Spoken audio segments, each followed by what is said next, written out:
자, 두 번째 물음표로 가보죠.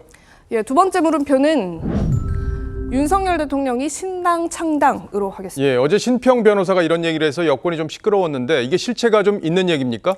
예, 어제 라디오 방송에서 한 발언인데요. 먼저 들어보시죠. 예. 최근에 이제 국힘당 쪽에서 어떤 여론조사를 실시했는데 국힘당이 그 수도권에서는 거의 전멸, 또 전체 의석수에서도 지금 의석보다도 오히려 더 줄어드는 이런 그 참혹한 결과가 나와가지고 윤 대통령이 도저히 국힘당은 안 되겠다. 그렇게 해서 그 신당 창당까지 생각하신다는 그런 말을 얼핏 들었어요. 예, 지금 들으신 대로 국민의힘이 내년 총선과 관련해서 자체적으로 여론조사를 벌였는데 결과가 너무 형편이 없어서 윤 대통령이 당과 결별하고 신당 창당을 고심하고 있다, 이런 주장이었습니다. 예. 그러면서 유승민 전 의원이나 이준석 전 대표, 또 홍준표 대구시장 등이 늘 윤 대통령을 폄훼하고 비난해 왔는데 이는 현정사의 전례가 없는 일이라면서 이런 상황에서 소개의 목적을 달성할 수 있겠느냐를 생각해 봐야 한다, 이런 말도 했습니다. 예, 무슨 주장인지는 알겠는데 이게 자세히 뜯어보면은 이 본인 생각인지 아니면 이게 윤 대통령 생각인지 좀 모호하게 섞어서 얘기를 한 것 같아요. 예, 맞습니다. 이 신 변호사는 과거에도 신당에 관련해서 얘기를 한 적이 있습니다.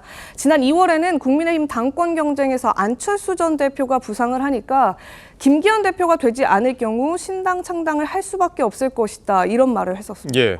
결국엔 그때도 지금도 이제 윤 대통령이 자기를 공격하는 내부 세력과는 정치를 같이 할 수 없다, 뭐 이렇게 생각한다는 거를 신평 변호사가 얘기를 하고 있는 거고.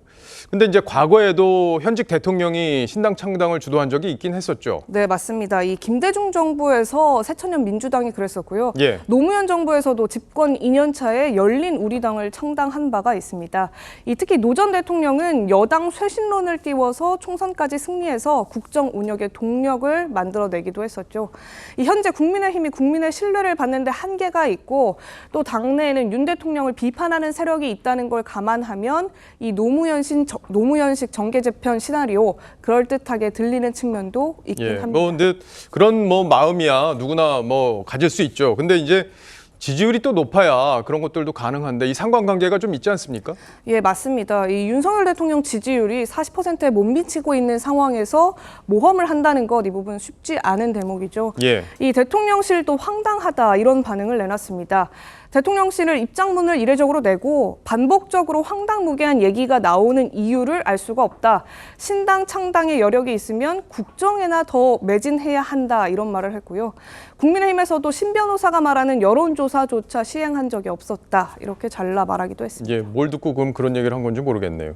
자, 신 변호사가 이제 여러 사람을 여기서 거론도 했었는데 이 거론한 인사들의 반응이 있었습니까? 대표적으로 홍준표 지사가 있는데요. 예. 홍 지사는 대통령 주변에서 혹세 무민으로 대통령을 현혹하는 사람들을 보면 참 걱정이다, 이렇게 말하면서 자칭 얼치기 멘토들이 넘쳐나는 것도 문제다, 이렇게 지적했는데 본인은 당명이 바뀔 때에도 당을 이탈하지 않고 한자리에 있었고 누구 등에 칼을 꽂지도 않았었다, 이런 말도 했었습니다. 예.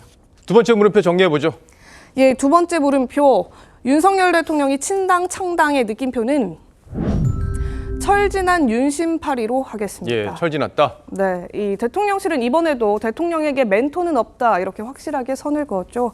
이 재임 직후에 한 번도 만난 적이 없다는 신 변호사가 더 이상의 대통령 속마음을 거론하는 건 비판받을 소지가 있어 보이는 대목입니다.